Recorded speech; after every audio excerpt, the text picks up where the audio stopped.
Adam here. Glad to be back. Welcome to episode 2 of Dogs in Our World. We're about to get into it, but I want to give you some heads up. If you have children around while listening to this episode, you may want to listen first before sharing with young ones. Also, this is going to be a 3-part episode again. First, we're going to learn about the dogs who arrived to North America and how they did, their role in colonial history, and then forward in time to the 20th and 21st century. Don't forget to let me know what you think of today's episode by leaving a comment on whatever site or service you're using to listen to this show. So come on, I can't wait. Let's get into it. You are listening to Dogs in Our World, a show that explores the history, science, and importance of the domestic dog. Here's your host, Adam Winston. The main thing about history is to learn it so that we can try to avoid repeating it. And by repeating it, I mean that we repeat the themes of history more than the actions of the people who performed them. That was actually Mark Derr, our featured guest, and I'm Adam Winston, your host. Mark was just describing the theme of today's show. This guy, he blows my mind every time I have the privilege of learning from him. You may have seen Mark on PBS, A&E, the Discovery Channel. You can also read his stuff on the New York Times, Atlantic Monthly, the Smithsonian Magazine, and many other places. To me, Mark is like the Gandalf of dog experts. If Mother Nature was actually a wise and no-nonsense dude in Miami Beach, she would be Mark Derr. Primarily, I'm interested in the human connection to natural and built worlds, and what we make of each of those things.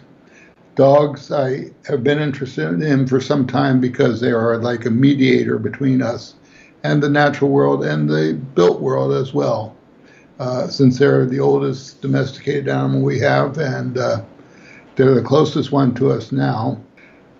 But dogs are of interest to me because of their great ubiquity in the world. There are about 1 billion dogs worldwide, and also because of their usefulness to humans.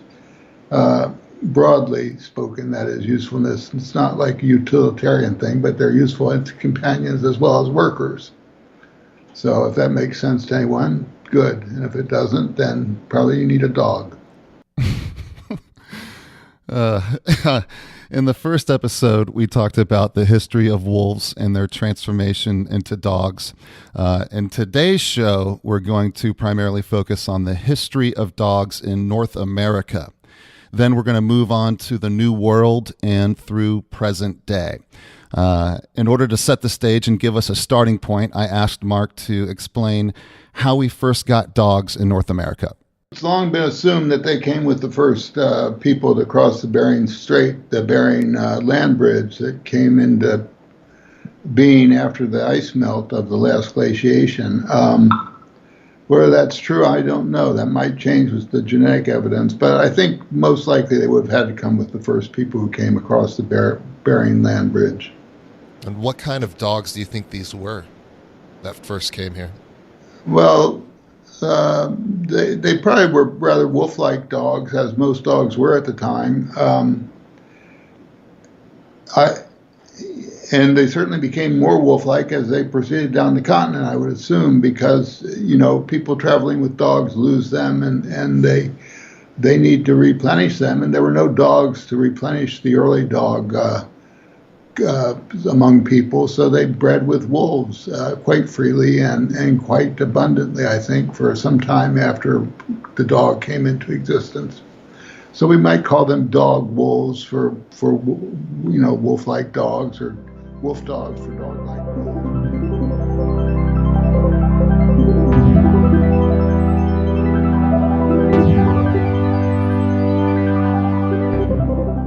Native Americans were the first people to begin using dogs in North America. I have often said that dogs make me feel closer to whatever you want to call it, God, Mother Nature. that hard to define spiritual bond between a companion dog and us. It was likely felt by some of the earliest peoples in America. Well, I think it probably depended from culture to culture as precisely how they were used. We know from burials that they were buried with, that they had an important place in society because they often were buried with people, especially important people. And it's assumed that that was to serve as guides to the land of the dead. Sometimes the dog was sacrificed to go with the people. Sometimes it died about the same time, I think. But primarily they were there to help the people navigate to their new kingdom. The first dogs in North America, he says, also served as hunting dogs. Little dogs were used to bay or control the movement of elk. Larger dogs helped Native Americans hunt bear and wildcats. They were even used to hunt otters and other aquatic prey.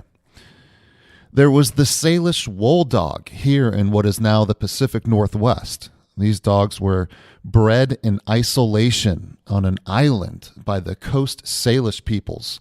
The dogs' coats were made into fabric and clothing, and they were bred on an island in order to preserve the Salish wool dog bloodline. Is it possible that the Salish peoples were the first dog groomers? Here's Mark again. It was their role in carrying packs that allowed them to go with people into the New World. I think that one can't deny that. You can travel much further and faster with dogs than you can on your own 2 feet. If only things could stay this harmonious and lovely. And unfortunately, if you remember from our recent interview with Eric from Wolf Haven, soon the Europeans arrive. After the break in part 2, Mark is going to talk to us about the next wave of dogs to arrive in North America. Have you ever heard it said that some dogs often reflect their owners? Well, I'll do my best to avoid the gory details, but don't hit any buttons. I'll be right back. Support Dogs in Our World by making a donation. This fun and informative show is free to the public, but it's not free to produce. Every dollar donated goes directly towards production expenses. Help Adam improve the lives of dogs and people through more episodes just like this one. Donate today at dogsinourworld.com. Welcome back. In part 1, Mark Derr explained how dogs first arrived to the North American continent and were soon used by some early Native American cultures. He claimed it was the dog's ability to serve as a pack animal, and by pack animal I mean they carried stuff, that allowed them to enter the New World with humans. Now, I want to begin part 2 by talking about the dogs who probably came with Columbus, or he probably had dogs, since dogs were pretty much ubiquitous on these voyages. And the Spaniards brought a number of dogs, since they had a number of types of dogs in Spain. They brought dogs to help with herding or guarding the flocks of sheep that eventually came into being. Although they didn't bring flocks with them, they would bring some livestock. And so they were brought to do that. But their primary function for the Spaniards was to terrorize and brutalize and kill the Native Americans, which they did with great aplomb, it must be said, since there aren't many Native Americans left where the Spaniards were. It's a very sad part of American history that dogs were used in that way.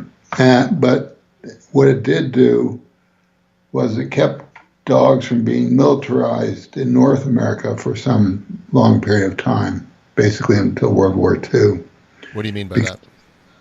Well, the Spanish use of dogs to brutalize people was so offensive to many colonists in New England who otherwise weren't offended by much in the way of brutality toward Native Americans, that they just would not use dogs for any purpose.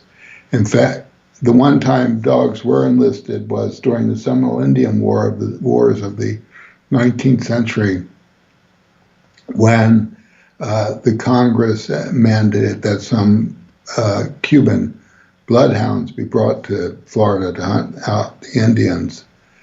They weren't very successful at it, and so that was abandoned. One of the chief opponents of this was John Quincy Adams, John Adams' son, who became president. The U.S. presidents before and after John Adams also greatly valued their collection of dogs. Listen to what Mark says about the different purposes Washington and Jefferson had for their dogs. Well, Washington, of course, was a major lover of dogs and breeder of foxhounds because foxhunting was his passion. He kept close tabs on his dogs. Sometimes he'd loan them out to people, but I think he had little dogs, some little dogs too, but foxhounds were his main thing. At one point, he wrote to Ireland requesting, he used his extensive contacts to not only request dogs, but also to play politics. And so he at one point requested from Ireland some wolfhounds because he wanted to hunt the wolves on his plantations. And he was told that this was right at the end of the 18th century. He was told that there were no more wolfhounds in Ireland because they basically stopped breeding them since the wolves had been extirpated from the British Isles, about 100 years earlier, 50 years earlier. And so his correspondent offered him a well-bred Mastiff as a guard dog instead of a fleet wolfhound. And of course, that wasn't very acceptable to Washington, so that dropped by the board. Thomas Jefferson, on the other hand, was into the herding dogs. He brought some back from France with him. I find it fascinating that George Washington was more into dogs who could hunt fox and kill wolves, while Thomas Jefferson was into herding dogs. Dare I say, a more peaceful purpose for a dog. I don't know. I go back to thinking about how often dogs can be a reflection of their owner. If you're interested in learning more about these presidents and their relationship with dogs, I highly, highly recommend you check out Mark Derr's book called A Dog's History of America that he wrote. I'm currently in the middle of it, and I can't wait to finish. Then I'm going to move on to his other books before I read anything else. I have links to some of his books and articles on our Pinterest page. You can find a link to our Pinterest page in the top right corner of dogsinOurWorld.com. Coming up in the final part of the show, Mark is going to fly the time machine forward and remind us of some historical events in the 20th and 21st century that have affected the dogs in our world. We'll be right back with more Dogs in Our World. Be sure to connect with us on Instagram, Facebook, Twitter, and Pinterest. You can also message us directly via the contact page at dogsinOurWorld.com. Don't forget to subscribe to the podcast on iTunes, Google Play, Stitcher, or SoundCloud.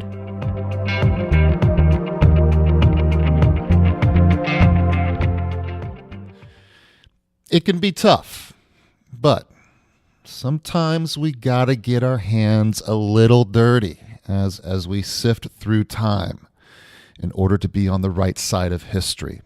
Remember, as Mark Derr said at the beginning of this show, we need to learn about history in order to avoid repeating some of it. I went down some deep, dark internet rabbit holes in order to relay this story to you. And again, I'm sparing you the details, but we need to talk about some stuff here. Also, I still would rather my young nephews not listen to this episode until I have a chance to listen with them. Here's Mark taking us up to the 20th century and beginning part 3 with the gritty history of one of my favorite dog breeds. Patton, had a bull terrier for sure who went around with him. Pit bulls, the Staffordshire Terrier, as it's known, the pit bull in all its varieties, was a fighting dog. I mean, people wanted to fight, but fighting dogs was not viewed the way it is now. I'll skip past some of those details I was talking about. It was a blood sport, and most people, especially in this country, seem to not be bothered by blood sports. You used to be able to get the rules of for constructing your pit, your fighting pit, up until about the 1930s. I think the last one was published. The United Kennel Club was founded in part to register fighting dogs. And so to have them was not considered to be as disgusting as it is now. It is important to note that just because pit bulls were used for blood sport, or any of those breeds that were used for blood sport, it doesn't mean that pit bulls are predisposed to vicious behavior. We should always respect an animal's capability, but there's a reason why we can have these dogs in our homes. Most dogs are pretty nice if you raise them properly. But if you want to abuse dogs and make them mean and vicious, then that's what you do. An even harder to stomach form of abuse was happening in Nazi concentration camps and witnessed by some U.S. soldiers. In World War II, the Germans used dogs in the concentration camps to keep prisoners in line, to keep the people in line, and sometimes to maul them and kill them. And it was well known. So when the Americans went and liberated Dachau, they promptly killed all the guards and all the dogs they found there.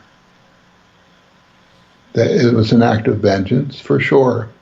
And it was definitely probably a war crime, but who's going to count it, right? Because it was to correct an even more egregious error, or not error, I mean a more egregious act, which was the killing of 6 million Jews and 5 or 7 million other people. Now, whether you think it was a war crime that the U.S. soldiers committed, or you're about to wave the red, white, and blue, let's not forget about a military prison that existed during my years in the service.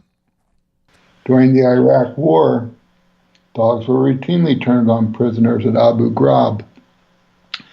It was a big scandal, in fact, because I believe they were army dogs that were turned on the prisoners, and the Navy handlers, I might be getting this backwards, so don't quote me on it, but anyway, one set of handlers for one of the military branches turned their dogs on prisoners, and the others refused to do it, flatly refused the orders to do it, because the dogs weren't trained to be used against humans that way. I'm going to have to look that up. I researched that one. Yeah, you can find the report, the Abu Ghraib report. It's not been suppressed yet. I might have it somewhere. I did look it up.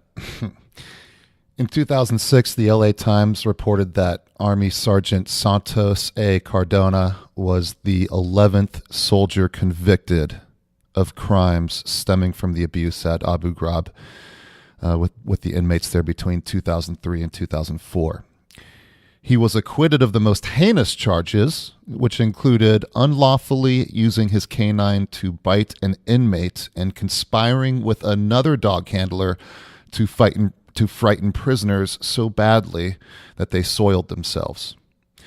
It's rumored that it was a game among some of the canine handlers and intelligence officials within the prison. In 2006, the New York Times reported that another canine handler, Army Sergeant Michael J. Smith, was also found guilty of crimes at the prison. CBS News mentioned Sergeant Smith in a 2006 story that quoted him saying to the jury, "Soldiers are not supposed to be soft and cuddly." Smith was found guilty on 13 counts. In March of 2010, the military's highest court upheld Smith's convictions. Whew, okay, don't worry. That's the worst of it, but we did it. I feel it had to be done. Not only is it important to know history, but we also need to look to the future and look at ourselves now.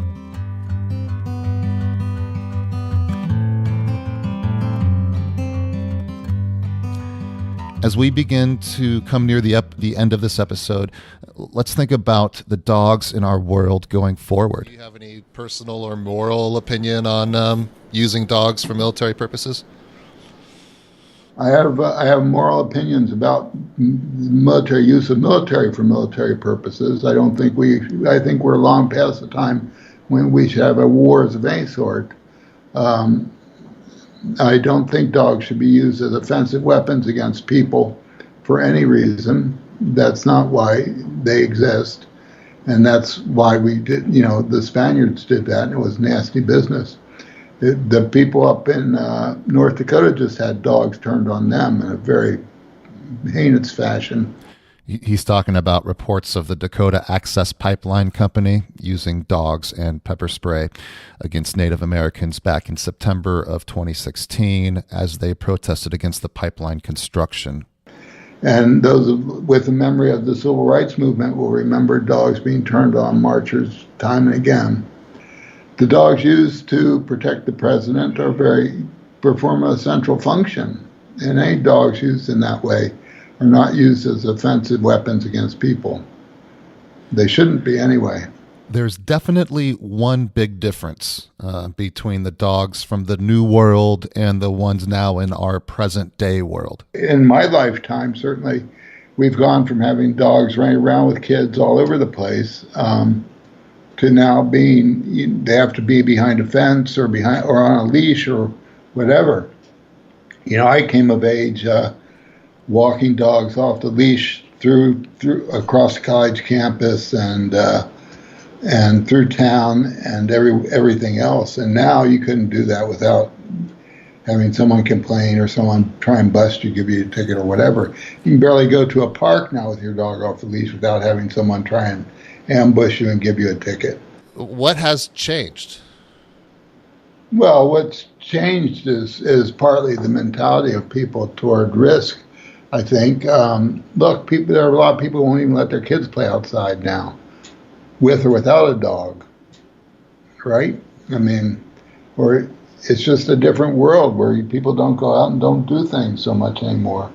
Or part of it is also numbers, I must say. There are so many dogs and so many people who don't really try to control their dogs. Looking to the future, Mark makes an ominous prediction about the large increase in the number of companion dogs in America. It wasn't too many years ago that you might have estimates might have been 40 or 50 million dogs. Now they're like 60 or 70 million dogs, and 70 plus million in the U.S. alone.